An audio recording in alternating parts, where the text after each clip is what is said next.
Hello, I'm in a 2013 Buick Enclave, and today I'm going to show you to open the hood. So first you'll go down and you should find a little safety release lever here that you pull. You should feel a little tightness in here.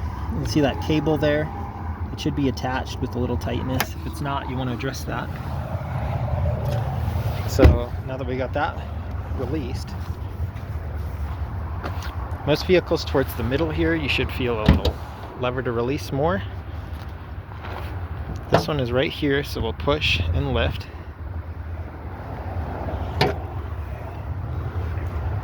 So that's it. So that's where it was hooked onto. This is what this inside looks like here. Should feel, there's like a spring action in there. So if this is completely loose, you might have an issue under this plastic.